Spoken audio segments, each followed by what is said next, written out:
Hi, my name is Jacqui-Lee Pryce and welcome to Shadowboxruk. Got a special guest on today. His name, ANEES Braveheart TAJ. How you doing? How you doing, Jack? Are you okay? I'm not bad. How are you? I'm good, thank you. And nearing the end of another week of training, so looking forward to having a few days off next week for Christmas, but then back to work. End of the Yeah. end of the year, coming into the new year. So finishing Yeah, as we mean to start. I think everybody's kind of at that stage now, aren't they? Where they're just kind of like, okay, they just want this year to be over. Yeah, I think it's been a year of incredible ups and downs.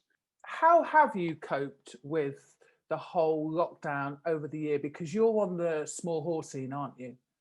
Yeah. So when we come into the lockdown, just as they were announcing that we may go into a lockdown, I was originally supposed to be fighting in Watford, which is my hometown. So I was G'd up for that, but at the same point, I had a niggle. So the lockdown came and the fight got called off, it was sort of I'm not going to really back out of a fight unless I'm really bad. I'll be there and I'll throw hands. So that was going into the lockdown. It was good because I was able to recover, recoup. When you're a professional boxer, even sometimes as an amateur, you're never going to fight 100%. If anyone says they're 100%, they're lying. And then got the unfortunate news that my original professional coaches, Sean Murphy, Gary Foley of Finchley ABC, they had said that they would be unable to train me or continue to train me because they wouldn't be able to give me 100% because of the rule of six, or at the time it was a rule of 10, I think it was. And my manager Mo had said, if we get back to normality to some degree, I might put a show on in October. So where I was gunning for that, Sean and Gary sort of said, look, it might be best if you find another coach. They helped me trying to find people. So that's when I linked up with my now coach, Josh Burnham in Bushy. So round the corner. So, same as Finchley. Finchley wasn't too far. But I've just used it to grow as a person and as a boxer. So I'm not nowhere near the finished article. But I would say, at the moment, I'm sort of my skill set and the experience I've had in the amateurs, the international fights I've had is top 15 in the UK, going by who I've sparred and what, the stories that I won't ever release, but, from those in the cruiserweight division. So it's good to know I'm at that level, but Yeah. I'm not satisfied. I'm pushing end game is world title. So rather learn now than get found out later on. Absolutely. I mean, I want to come back to the points that you were making about, it was unfortunate that the fight didn't happen for you just before lockdown. But what is incredible is that you've been able to turn that around and use it for good in a respect. I wanted to come back to you talking about you changing coaches and this being a transitional time for you. Is it hard for you to gel with a new coach, or has that been quite seamless? Originally, my thoughts were that it would be, because the transition from the amateurs to the professionals was simple. I trained at St Albans ABC, and our head, the head of the club is John Murphy. He's Sean Murphy's father. So we've always had a close knit relationship. And me with Sean, I've known Sean since I started boxing. So I've always had him and Gary and, all the coaches down at Finchley. Whenever I'm fighting, if they're there, they're supporting us because I see them as sister clubs in effect. So that transition was easy. I already knew them. They knew my style. They knew what I was good at, what I was bad at, and they knew where we needed to work on. So when it got down to changing coach. I wanted to try and make sure that I found the best coach. And then when Mo Pryor actually sorted out an original meeting with Josh Burnham, and just from talking, I've got a knack where I can, if you're talking to me, I guess that's saying don't BS someone who can BS. Don't bluff a bluffer. That's the thing. So when I was speaking to Josh, my father was happy. I was, happy, and it weren't like he was trying to sell me a dream that wasn't there. He told it. He said it like it is, and I like someone who will be upfront and tell me the nitty gritty rather than trying to, brush over everything and just try and highlight the good bits. And after I had a few other meetings actually planned, and Josh was the first meeting that I had. And I said, you know what, forget the rest. I want to start training with you. So we gelled quite instantly. But at the same point of where it's a good bit of banter, it's a good bit of a laugh. I also understand the difference between having banter and having a laugh to when it's time to knuckle down. It's brilliant that you've been able to have that transition, because it can be tough when you know people and you trust people. I know Sean, I know the Finchley Club, brilliant club, but it's great also that you're able to make that transition. It hasn't been too difficult. But I want to go back to the beginning. Can you remember the first time you put a pair of gloves on? Growing up in with my family, I grew up with my grandparents, so I've always had my father was always around. My mother and father split when I was younger, and I'd see it on sort of possibly cultural differences. My mother being Scottish, and my father being second generation Pakistani. So you do have a bit of cultural differences, and they were. That they had their split, but my grandparents were always amicable. They were always, loving. They said to my mother that whenever she wanted to come, when my father got residence, the custody in effect of myself, they always said to her, whenever you want to come, announced or unannounced, you're more than welcome. So I've always grown up with my grandparents, and I've had all the family around me, but everyone's always loved boxing. So you've always, my uncle had videos of Muhammad Ali, had videos of Mike Tyson. So from a young age, I'd watch it, and we'd have, boxing gloves and doing little like pad work in effect. But then the first time I properly put gloves on, it was 2007. I'd walked into Watford Boxing Club. My father wanted me to do a little bit, just rather than compete. It was more for, you're going into secondary school. There will be people who, there will be the older boys that will try and it's just so you can defend yourself. So I started out in Watford Boxing Club, was there for about 6 months, and then ended up sparring with a boy who had a number of fights. And me being, I was raw and green as anyone else. I was a pure novice. So he bashed me up, and it was sort of, at the time, I was playing football and rugby. So it was a case of, he's done better than me. And it was just like, what? Do I really want to be taking, doing the sparring? Do I really want to be doing that? I know how to handle myself. And don't get me wrong, it weren't as if it was a totally one-sided whitewash. But at the same point, I just sort of was like, do I really want to be coming here 3 times a week when I could be focusing on my football and my rugby? So I ended up walking away from it, and then walked back into boxing in 2012, but this time at St Albans. And it was like, I fell in love with it. It was like that little bit of maturity that I gained in the 4 or 5 years that had passed since I first went into a boxing club. It all made sense. I won it. And it wasn't a case of I just wanted to go in there to learn how to throw hands again.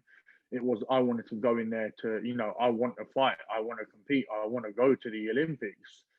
And then obviously, a few months after I started seeing the Olympics in London, it just makes it, seeing it on TV, you're like, I want to be there one day. And that was always the plan, to try and get into the Olympics.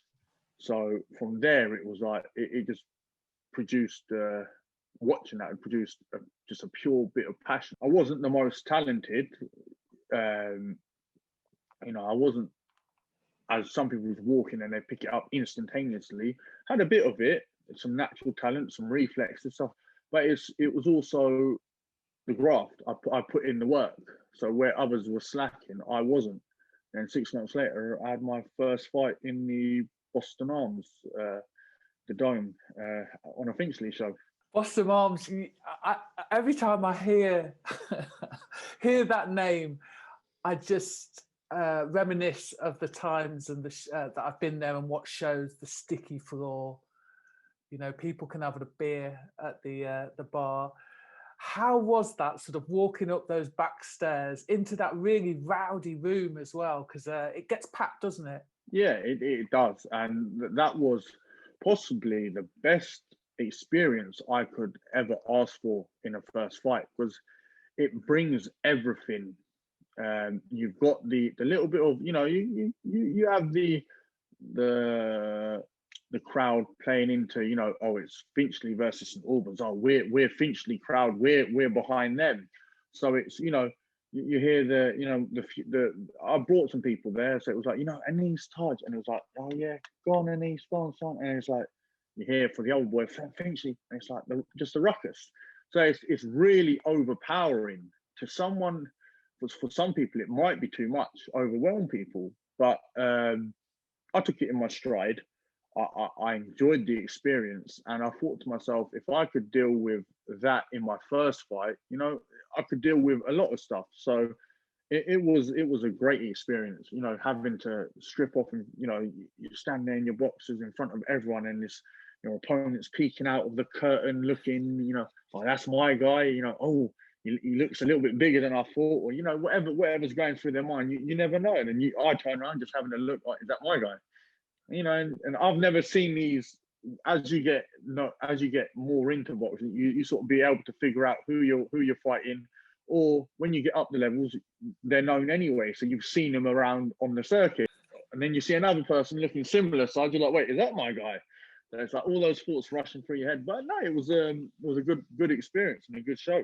I absolutely just remember those moments where people are peeking around curtains, because for those people that are in the pro scene and maybe haven't experienced this, they're probably the only time that professional boxers would have experienced this is now in the bubble. They're all in the same hotel, they're all in the same breakfast room because of COVID-19. So I would say that that's the closest that most pros get to that sort of feeling. And it's great in a way, because it does keep you on edge, doesn't it, a little bit? It keeps you, I don't know, just keeps you on your toes. It's like that fight or flight feeling. The adrenaline's pumping, and it's like you're sitting down, you're in the corner, you got your headphones in, but at the same point, every 5 minutes you're looking up, who's looking at me? Is that my opponent? Yeah, all those little psychological games.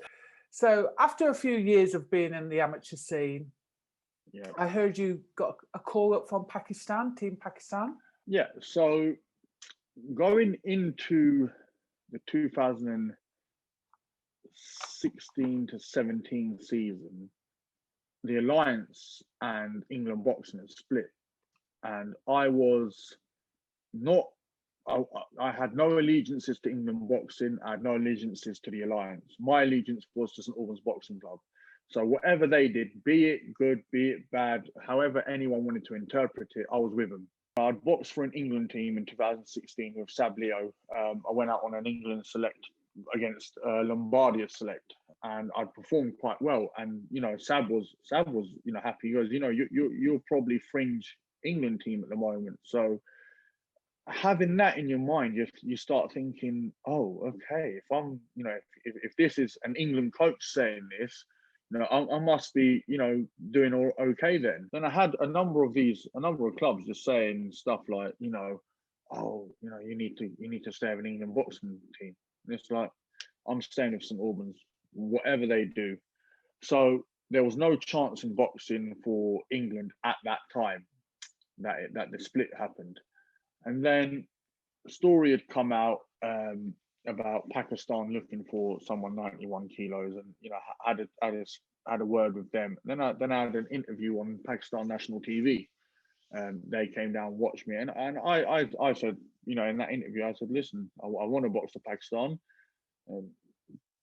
I'm dual citizen, dual national, sorry. So I've got citizenship of England and Pakistan, nationality. So if it's an option, if it's something I can do to take, try and take my place at the Olympics, that every boxer's dream is getting to the Olympics. So it's whichever way I have to do it, I'm going to try and make it.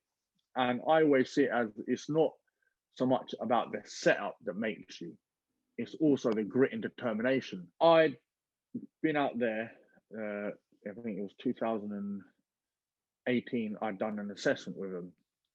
But coming off this, I was the Alliance national champion, and I boxed two good guys in the semi and the final, and the quarterfinal, the guy pulled out. So the semi-final and the final, I'd boxed two good boys who were England boxing Central Area champion. One was under 20 novice champion, something like that, and that guy was undefeated. So it wasn't like the later years where you rarely had anyone in the championships. I had a bit of a tough fight, really, two tough fights against an undefeated guy, and the guy was, England boxing Central Area champion. So he's half decent if he's ranked within the top 10 in the amateur rankings for England boxing. So I went out to Pakistan, and I had the assessment with their best guy. He boxed in the Olympics, Gennady Golovkin, in 2004. So and he done all right, but he's been knocking out everyone in the amateurs. And this guy tried, put in his little mark, trying to show me that he's the man. And basically, fair enough, take your head off. Yeah, he'd had 100 and something fights. When they heard I'd only had, at the time I believe it was 25. When they had, oh, what, 25? And they asked me, oh, are they, what sort of fights? I was like, I've had a few international. I've got this. So I told them my resume, and they were like, oh, okay. So they were actually expecting this guy to clean me off, because what the head of the Boxing Association said, I get loads of phone calls, I get loads of things about Pakistani boxers, but none of them ever show up. You're the first one to actually show up. And I think he was possibly putting a message to don't come and waste my time. So he'd bought. Can I just ask you about that? So when he says that, I'm guessing he means from other countries that that have that are eligible to box for Pakistan. Is it that they just don't turn up, or they turn up and they think, nah, it's not for me? You'd had a few that had turned up, and he had said, made his opinion clear on having Haroon Khan box for Pakistan. And at the time, there was someone a bit better than him in the Pakistan team itself, but because of Amir and his standing, it was a bit like, oh well, he's going to the Commonwealth Games, and fair play to him, he got a bronze medal. But at the time, the Pakistan team was saying that the other boy could have done better. But I'll leave that to them to have the dispute over. That's it's nothing to do with me. But I guess though, maybe the decision was made because of the publicity that would come off the back of, perhaps. Yeah. It was a publicity and what they could gain from having Amir Khan's brother there. Mm-hmm. So it's that the monetary gain, the funding from the the country, because boxing is very underfunded in not just in Pakistan, in many developing countries. It's sport on the whole is underfunded, but in Pakistan you get cricket and you've got hockey. Like I said, boxing isn't on their level by any means. So where I was out there, so this guy, he's tried, come behind me, stamped his foot and said, boo. But in a very aggressive manner, trying to just, put me out of my place, sort of affect me a little bit. And I just turned around and I said to him in Punjabi, I said to him, are you all right? And he just looked at me, and it's that thing where, you know, and excuse the way I say it, but it's that, what's this white boy doing here? Because I'm not your, when you think of someone Pakistani, you don't think of someone, you know, predominantly, you know, the stereotype isn't as white as I am. But where you come from, where we come from, my family, we're from the Kashmir mountains. So we're from up in Azad, Jammu and Kashmir, and you're lighter up there. My grandmother, she's pure Pakistani, you know, mom and dad, you know, links, or she's as white as I am. But that's just, you know, you get people in places where they're blonde hair and blue eyes. That's just, but you don't really see too many of them. But do you think that played a part also in, not only were they intimidated because you came from England and the experiences that you may or may not have had there? We do, you know, especially in boxing, we are known for being very good at boxing on the amateur scene. But then in addition to that, you come as a light-skinned man. Do you think that kind of, I don't know, threw them off the game a little bit, or just frustrated them in some way? It could be. You know, I see it as, and it's something that I say whenever I go into a fight, it's that person's trying to take the food off my table. And I could see it from their point of view. You know, why is this guy from England coming to us? Why is he trying to take my place? But after the assessment, we had three or four rounds sparring, and it was the head said, I don't want it being too crazy because he's fighting in 2 weeks or whatnot. I said, okay, fair enough. But it's that thing where you get, you know, when you have a rival club come and spar, you know, take it easy. Starts off with the first jab, you know, it's a little touching jab. Then you go for broke. You start swinging. So he started swinging and doing all sorts of, you know, nonsense, and I just thought, you know, okay, if you want to do that, let me try and put you out in your hometown. Basically, he was probably thinking, oh, this guy's only had 25 fights, but when I almost put him over, he felt the power. Then he started trying to make it more technical. But the issue for him was, but the issue there is that I am not any less technical. Just because I got that bit of power and I can punch, I can also box. So and when they heard that I was only 21, they were like, "What? Oh, yeah, we definitely want you." So it's I got provisionally placed onto the team. But the first thing I was told is everything's on merit. Nothing is gained. The head said, I don't care who your family is. He goes, I'm running this different. At the time Haroon Khan was there, he wasn't the head of the boxing. He was only the team manager. So now he goes, these are my rules. I don't care who your family is. I don't care what they do, because it's not just to you, it's to anyone that wants to come. I don't care anything. You could have as much money in the world, but you're getting here on merit. So I said, fair enough. And then at the same time, the Alliance linked up with the WBC amateur body. So I started boxing for the WBC England team. But at the same time, I was telling the Pakistan team, look, I'm doing this. Because I thought to myself, at the time, AIBA were in disrepute for the Olympics because of, you know, the goings on at the 2016 Olympics. So I thought, I'm going to have both my hands in, you know, my hands in both pies. Whichever one works out, I'm good with, you know. And, you know, and they were okay with it. They were like, look, get as much experience as you can. So for the WBC team, I boxed in Mexico. I boxed against a good Spanish team. In Mexico, they tried doing me over a little bit. I'd come in, it was my little cousin's birthday the day before we left, or the night before. So I've, you know, enjoyed my food, thinking, okay, it's all right, I'll get the weight off. But because of the lack of sleep, I was weighing 94 kilos roughly when I left. And I've been told, and we've all been told, that it's 91 that I've got to make. So I'm thinking, I've got about 3 days to drop. And I was like, I'm not going to starve myself. So by the time we get over to Mexico, I've made 89 kilos. And then on the day of the fight, we did the day before weigh-in. So everyone weighed in separately. We didn't see the opponent. It's not one of them where you might see the opponent. We're all living in the same sort of motel. and I couldn't see someone who was roughly my size. But when Sean was out there as well, and along with a number of other coaches, they were like, "Oh, that boy looks roughly. Okay, he looks too big. Look at the size of his head."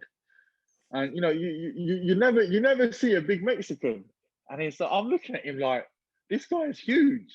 That can't be my guy. Like, unless I'm fighting at super, and they're like, "Well, we've been told 91." I was like, "All right, cool." Then I started eating, like asking for second helpings, because I'm thinking, if I'm fighting this guy, I need to start putting some of that weight back on. And it turns out on the day, the guy come in at the weigh-in, he was 108 kilos, and it was that same guy that I saw. And I said to Sean and Dave from Peacock, I said to him, "Look, this is what's happening here. We've been tucked over." They go, "No, let's tuck them back over." I go, "What do you mean?" He's like, "Now we're changing what we're doing. We're not going out there to try and stop the guy. You hit and move."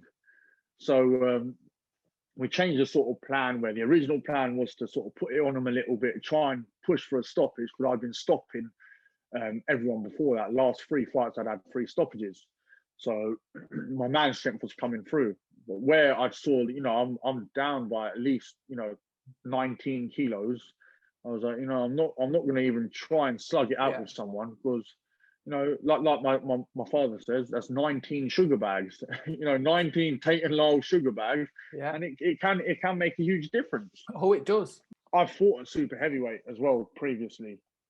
Before that, I'd had 2 at super, and I'd won both. I think it was 3 at super. Yeah. So and I've never been a big super heavyweight. I've always been 92 kilos, 93 kilos. I've crept in that tiny bit. Yeah. But it's, one time I didn't even make super heavyweight. I weighed in with my trackies on. I'm not going to mention who told me to do this, but weighed in with my trackies on. I had my hands in my pockets. I had about my wallet and one of the guys' wallets, one of the coaches. I had car keys, coins, a few phones, and they asked me, "Are you okay?" I was like, "Yeah, I'm a bit cold." I weighed in, and then I come in at 92 kilos. And this guy was a bit of a knockout merchant, but I was never told by the person who was arranging it. He'd said to me, the guy can hit. And I was like, all right, cool. And then I got into the fight, and, he could hit. But, like that saying Muhammad Ali says, your hands can't hit what your eyes can't see. I made sure I was moving. I made sure to move my head all evening long, all fight long. The head was never in a straight line, always off. So in terms of go back to the whole Pakistan scenario, in some respects, you talked about, obviously people are going to try you out when they see you. What was it like in terms of the training, the accommodation? What was it like for their athletes versus what you probably have experienced here? I'd seen the guest house that they were staying in. It wasn't, I can't imagine what they'd been through. The training was depends on what you're with, because it's all over there. It's allegiances to separate services. So as we have like the combined services here, there it's, the army are separate, the navy, there's no combined service championship. It's everything is that championship. So I was on behalf of my region, Azad, Jammu and Kashmir. I'd never met the coach before I'd actually gone, because then fast forward 2019, I was selected for Pakistan in the Asian Championships, but I couldn't go because my passport had run out. Went down to the High Commission, tried pleading the case, and you get those people who look at you again. You don't speak the shall we say, the Queen's English, Urdu. That's the national, one of the national languages, but it's posh, Whereas I speak in Pakistan, it's not even. So we've got a number of languages. It's an offshoot of Urdu and Punjabi. So it's looked, if you start speaking it, they look at you like, yeah, you're one of those little villagers. So it's trying to converse with them in English. They wouldn't really want to know you. Then you talk to them in that language, as we call it, Pahari, it's they look at you like, oh, you're one of them. So it's I tried everything, and even the boxing board themselves were trying everything, and it got to the stage where it was, I have to fly out to Pakistan for a day, but I had a fight with Spain that same day that they wanted me to fly out and go there for the WBC team. And I'd told the Pakistan board this, and they said, look, let us try and get everything sorted. So I ended up not going to the Asian Championships. But when I went to the Pakistan's own championships a few weeks after that anyway, which I was selected for, I'd never seen the coach. I'd never seen for Kashmir. I took my younger brother. My younger brother and my uncle were going to do my corner. And my younger brother's boxed as well, so he knows what he is. But my intellect is at a good level. So, I could read a fight quite well. I've been in enough fights to know what I'm doing. And the head of the board, the head of the Pakistan Boxing Federation, has said, look, I'll get you a coach. Just get to the semi-finals. And I was like, okay, cool. Because he hadn't told the army, who he also was the head of, that my allegiance to the Pakistan team, etc. So he then told them, but it was too late for me to get the coach in the corner. But I stopped that guy in the first round, and he was the last year's number 2. The guy who I'd sparred the year earlier, this was the only person he was unable to knock out, and I've gone and I've done him in the first minute, or I think it was 2 minutes of that round. But from the original question, which we were talking about, the training and everything, the training is good. The facilities are, in terms of here, me knowing what your Finchleys look like, your Islington, IBC, even SBC, Stonebridge, South Oxley, Bushy, all these clubs in Hoddesdon, they look like mansions. It's like really, really good here, whereas there it's nothing more than half a sports hall in a school, and you've got one bag hanging off with a bit of rope in the corner, and it's out there. It all goes off passion. The coaching. If you're in one of these, if you're in the army, if you're in the Navy, the water and power group, you've got the good coaching. You're getting paid to train. Whereas if you're like I was with my region, you've got the Punjab region, you've got the Sindh region. You're not paid to train. You're not paid to go to the shows. It's coming out of your own pocket. And for many people out there, just the same as in many developing countries, they don't have that same money that we can earn here. Whereas there, if you lose, it's not even £100, but if you lost £100, that's a lot gone. That's, for some people, that's a few months' wages. So as people can't risk that as well. So it's I do feel sorry for them, and I do hope that it is. Yeah, it's tough. It's tougher for developing countries, and it's not that they haven't got the talent. They most certainly have the talent, but they, like you say about the facilities and the funding, is a massive part of that, and that's why here we are so lucky. And yes, I get that we've gone through the whole COVID and people and clubs have suffered financially, but nowhere near as much as these countries. And as they struggle on a daily basis, COVID or without, Absolutely. I wanted to just talk about, because it's obvious you're not afraid of work, hard work, graft. Yeah. So I understand you've got a law degree. Yep.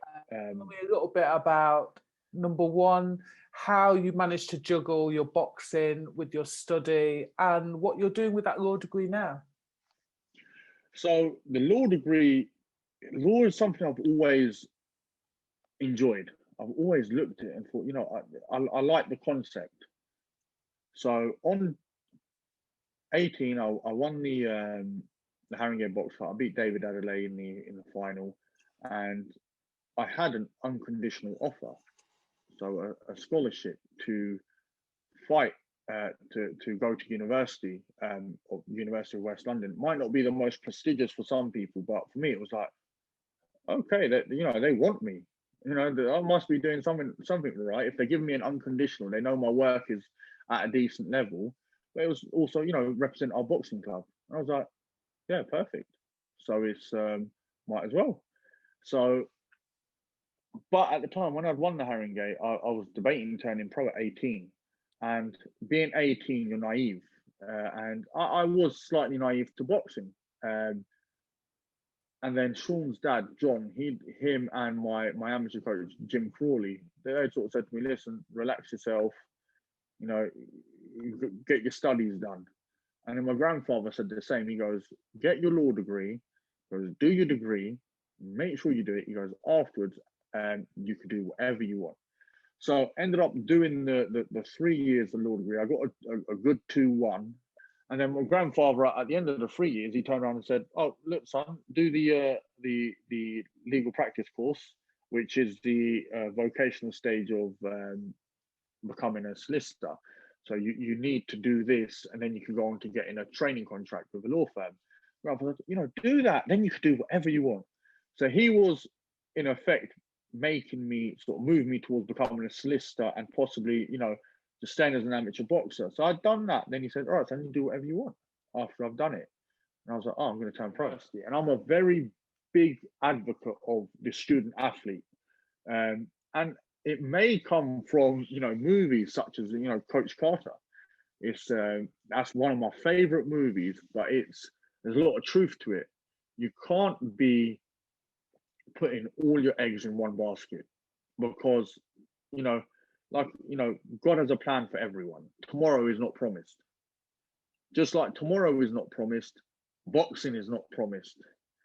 So, and if you don't have that background, like your Anthony Joshua's had, your Audley Harrison's had, Amir Khan's, where you've got an Olympic medal or you've been to the Olympics, and you've got those friends in higher up places, you're on a ticket deal or you're on a rounds deal and you're only getting a certain amount of fights, but you're only getting £400 a round or £500 a round. So it's compared to, seeing these big paychecks, your Mayweather paychecks, or now, even now your Anthony Joshua paychecks, or even when he started, that it's nothing.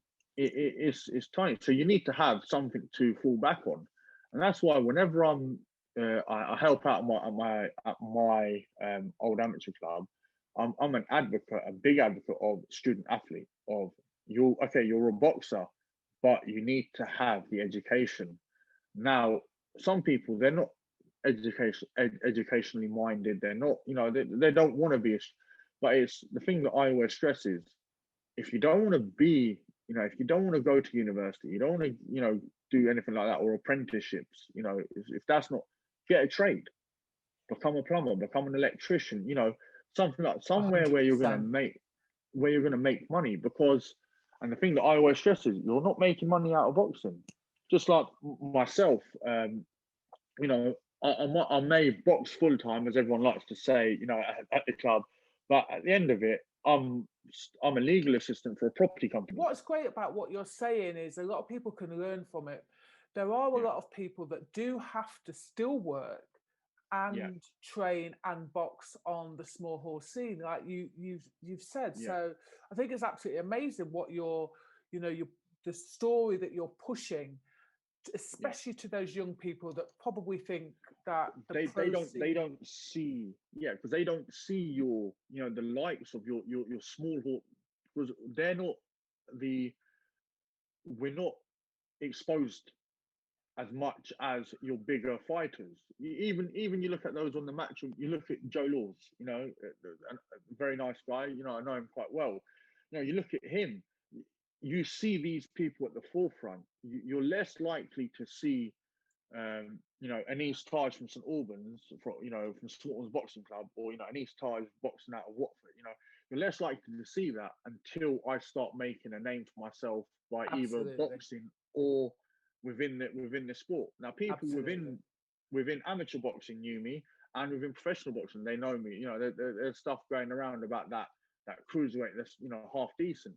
But outside of boxing, You know, the kids who are 14, 15 looking to box, and they're putting all their eggs in that basket that I'm going to be a pro boxer. That's wrong.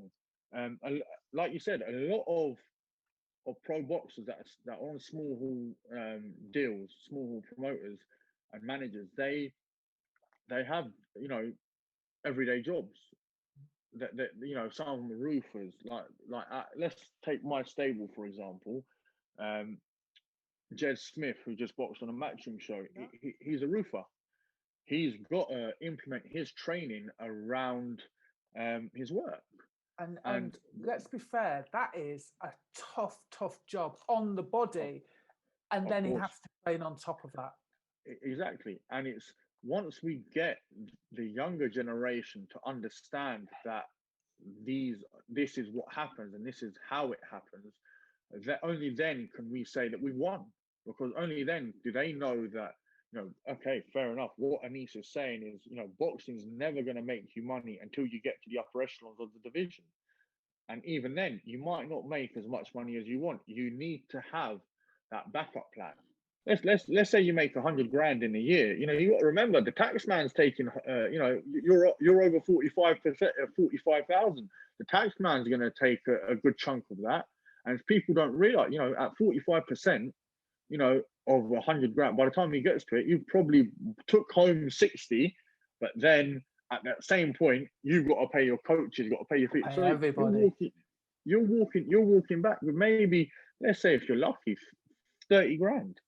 And then, you know, and that would be, even then, that wouldn't be in the first, you know, maybe 3 years. Do you know what I mean? Exactly, So we're not trying to put people off. It's just the reality, isn't it? Yeah. And I'm happy to be an advocate for those to get you know, an educational side, you know, a trade, something, you know, do something. And at that point it's easier to be, you know, even if you have a company that understand what you're doing. You know, a lot of people I know that have good bosses that understand that, you know, they want to be pro, that they are professional, they're trying to be pro boxers, they'll work around it as long as you put in the graft for them as well. And sometimes it does get on top of some people, because it's like, you know, I'm putting 100% into training and I'm putting 100% into work. So that's why, you know, I like advocating for student athletes, because some people don't realize it until it's too late. And then by the time you're 18, 19, 20, you've turned pro, you know, the only jobs or the proper, you know, if you're trying to look for that, you know, bit of money, you know, coming in, you know, the stuff that's guaranteed is laboring. Yeah, absolutely. So talking about 2020, it has been good and bad. Good and bad. Let's just put it that way. But if you could sum up 2020 in 5 words, what would it be? You will never stop learning, because regardless of anything, you know, anything that happens, it's a lesson. You learn from every aspect of life, whether you win, whether you lose. If you're looking, like, let's say in boxing, if you're looking at a win as perfect, you know, if you're looking at a sparring session, drop the guy 10 times, perfect. Yeah, you dropped him 10 times, but there was one point where he caught you with a left hook because you had your right hand down, because you got lax. You've always got to look at what you can learn from everything. Brilliant, actually. It's a nice, optimistic way of looking at things. I'd like to say thank you so much for giving us your time, and to wish you happy Christmas. Thank you. And for you, I hope you enjoy the Christmas period and the new year, and hopefully may the new year bring a better, more successful, more prosperous year for us all. Yes, yes. Giving that back to you as well. Thank you for giving us your time. If you like this video, please go ahead and give it a thumbs up. If you're not a subscriber of Shadowboxruk UK, we'd love to see you, so please go ahead and subscribe now.